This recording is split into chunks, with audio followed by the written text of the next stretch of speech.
रात का अंधेरा, एक शांत इंजीनियरिंग कॉलेज और एक ऐसी खौफनाक घटना जिसने सब कुछ बदल के रख दिया।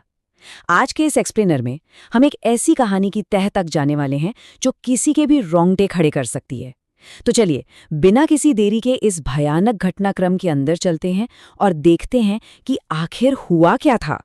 जरा सोचिए, एक आम सी रात है, शांति से सिर्फ पढ़ाई चल रही है, और वो अचानक जिंदगी और मौत की एक भयानक जंग में कैसे बदल सकती है। एक बहुत ही सेफ और जाना पहचाना हॉस्टल का माहौल पल भर में एक डरावने सपने का रूप ले लेता है। इस पूरी घटना की शुरुआत होती है रात के 1 बजे। ये वो वक्त होता है जब कॉलेज कैंपस में एक अजीब सी खामोशी छा जाती है, बिल्कुल वैसी शांति जो किसी बड़े तूफान के आने से पहले महसूस होती है। हर तरफ बस एक भारी सन्नाटा था, और इसी सन्नाटे के बीच कहानी के main character, 4th year engineering student Ravi, hostel के रूम नंबर 107 में बिल्कुल अकेले बैठे हुए थे। आसपास क्या था? बस खाली कॉफी के मग्स और फॉर्मूलों से भरा एक व्हाइट बोर्ड। बाहर क्या खौफनाक चीज इंतजार कर रही है, इसका उन्हें जरा सा भी अंदाजा नहीं था। अब सवाल ये है कि रवि इतनी रात गए जाग क्यों रहे थे। दरअसल कैंपस में हाइपरटीनियस टेक्नोलॉजीज नाम की एक बहुत बड़ी टेक कंपनी आई हुई थी। रवि का एक बड़े प्लेसमेंट में सिलेक्शन नहीं हो पाया था, तो अपने फ्यूचर को सिक्योर करने के लिए वो जी जान से इस इंटरव्यू की तैयारी कर रहे थे। उनका पूरा फोकस सिर्फ अपनी किताबों पर था। लेकिन तभी बाहर कॉरिडोर से कुछ गिरने और अजीब सी गुर्राने की आवाजें आने लगती हैं। जैसे ही रवि बाहर झांक कर देखते हैं तो कॉरिडोर में फ्लिकर करती हुई ट्यूबलाइट के ठीक नीचे एक गाढ़े लाल खून की लाइन दिखाई देती है।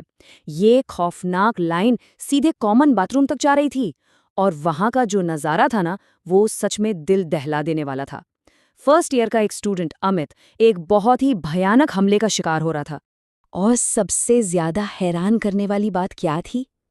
वो हमलावर कोई और नहीं बल्कि रवि का अपना हॉस्टल मेट विराट था। जी हाँ, वही विराट जो कभी रवि के साथ खुशी खुशी क्रिकेट खेलता था। वो अब खून से लथपथ, गुर्राता हुआ एक खूंखार दानव बन चुका था। एक ऐसा रूप जिसे देखकर किसी की भी रूह कांप जाए। घबराकर रवि तुरंत वापस अपने रूम में भागते हैं और अंदर से दरवाजा लॉक कर लेते हैं। तभी अचानक उनके फोन पर नोटिफिकेशंस की बाढ़ आ जाती है। हॉस्टल ग्रुप पर पूरे 500 अनरीड व्हाट्सएप मैसेजेस। ये नंबर अपने आप में इस बात का सबूत था कि ये तबाही सिर्फ एक फ्लोर तक सीमित नहीं थी, बल्कि पूरे हॉस्टल में खलबली मच चुकी थी। उन सैकड़ों मैसेजेस में से एक ने पूरी सच्चाई सामने रख दी। मैसेज था, ब्रो रूम लॉक करो, don't open the door, college में लोग पागल हो गए हैं, काट रहे हैं एक दूसरे को। ये मैसेज साफ दिखाता है कि बाहर का मंजर कितना भयानक हो चुका था। स्टूडेंट्स पूरी तरह से अपना होश खो चुके थे और एक दूसरे को ही अपना शिकार बना रहे थे। आखिर ये सब शुरू कैसे हुआ? इसकी शुरुआत उसी दिन कॉलेज में चल रही एक प्री प्लेसमेंट पार्टी से हुई।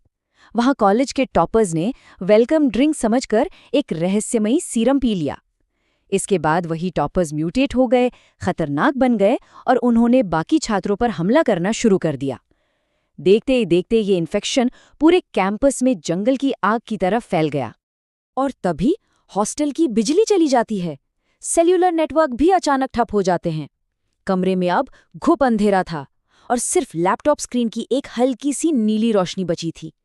उसी नीली रोशनी में दरवाजे के ठीक नीचे एक अजीब सी परछाई नजर आती है।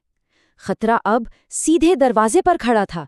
इस जानलेवा सन्नाटे को चीरते हुए लकड़ी के दरवाजे पर एक बहुत ही धीमी लेकिन साफ दस्तक होती है। ठक। फिर से वही आवाज सुनाई देती है, लेकिन इस बार ज्यादा जोर से, ठक। और उसके तुरंत बाद दरवाजे का हैंडल लेफ्ट और राइट बहुत ही हिंसक तरीके से हिलने लगता है। बाहर जो कोई भी था, उसका सब्र अब पूरी तरह टूट रहा था। फिर कुछ सेकंड्स के लिए बिल्कुल सन्नाटा छा जाता है। ऐसा लगता है जैसे शायद वो इंसान चला गया हो। लेकिन तभी दरवाजे पर एक इतना जोरदार प्रहार होता है कि दरवाजा पूरी तरह टूटकर गिर जाता है, और सामने एक खूंखार, तेज सांसें लेता हुआ विराट कमरे के अंदर खड़ा दिखाई देता है। विराट के कमरे में घुसते ही रवि बिना समय गवाए अपनी कुर्सी उठाते हैं और विराट के सिर पर जोर से वार करके उसे धक्का देते हैं। अगले ही पल वो अपनी जान बचाकर हॉस्टल से बाहर की तरफ भागते हैं। लेकिन कैंपस का नजारा तो और भी डरावना था। वहां 100 से भी ज्यादा इन्फेक्टेड स्टूडेंट्स एक झुंड में लड़खड़ाते हुए चल रहे थे। सबकी सफेद आंखें चमक रही थीं, कपड़े फटे हुए थे और चेहरों पर खून लगा था। जान बचाने की इस जद्दोजहद में रवि भागकर कॉलेज की घुप अंधेरी लाइब्रेरी में घुस जाते हैं। वो एक बुकशेल्फ के पीछे छुपते हैं, खौफ से बुरी तरह कांपते हुए। इन्फेक्टेड छात्रों की भीड़ आसपास ही भटक रही थी। धीरे धीरे वो लोग बाहर जाने लगते हैं और एक पल के लिए लगता है कि शायद जान बच गई। लेकिन कहानी का सबसे बड़ा जंपस्केयर तब आता है जब ऊपर से खून की एक बूंद सीधे रवि के चेहरे पर गिरती है। जैसे ही वो घबराकर ऊपर देखते हैं, शेल्फ के ठीक ऊपर विराट बैठा हुआ था। और इसके बाद जो होता है वो एक ऐसा अचानक किया गया हमला था जिससे बचने का कोई रास्ता नहीं था। थोड़ी देर बाद जब रवि की आंखें खुलती हैं तो सब खत्म हो चुका होता है। उनकी आंखें अब पूरी तरह से सफ़ेद हो चुकी थीं। इंडियन इंस्टीट्यूट ऑफ इनोवेशन आधिकारिक तौर पर अब उन इन्फेक्टेड लोगों के कब्जे में आ चुका था और रवि भी अब एक ज़ॉम्बी बन चुके थे। तो अब यहाँ पर एक बहुत बड़ा सवाल खड़ा होता है, इस नामुमकिन सी स्थिति का समाधान क्या है? इस भयंकर ज़ॉम्बी हमले को आखिर कौन रोकेगा? Section IIZ, Indian institute of zombies. हैरान हो गए ना? दरअसल ये कोई सच्ची हॉरर घटना नहीं है, बल्कि एक बहुत ही शानदार हॉरर कॉमेडी फिल्म का प्लॉट है। जी हाँ, इस फिल्म का नाम है IIZ, Indian institute of zombies. और सबसे कमाल की बात यह है कि इसे ढिंडोरा, ताज़ा खबर और फर्जी जैसी हिट सीरीज़ के राइटर्स ने लिखा है। यानी बचे हुए स्टूडेंट्स इन ज़ॉम्बीज़ से बचने के लिए ऐसे ऐसे जुगाड़ लगाएंगे जो डराने के साथ साथ खूब हंसाएंगे भी। ये फिल्म 15 मई को रिलीज़ होने जा रही है। वैसे इस बेहतरीन और रोंगटे खड़े कर देने वाले प्रमोशनल कहानी को इतने शानदार तरीके से पेश करने का पूरा क्रेडिट यूट्यूब चैनल खूनी मंडे को जाता है। उनकी क्रिएटिविटी वाकई में कमाल की है। तो अब बस एक ही सवाल बाकी रह जाता है, क्या 15 मई को जब IIZ सिनेमाघरों में दस्तक देगी तो ऑडियंस इस डर और हंसी के रोलर कोस्टर को सर्वाइव कर पाएगी? ये तो थिएटर्स में ही पता चलेगा। इसी के साथ आज के इस एक्सप्लेनर को यहीं खत्म करते हैं।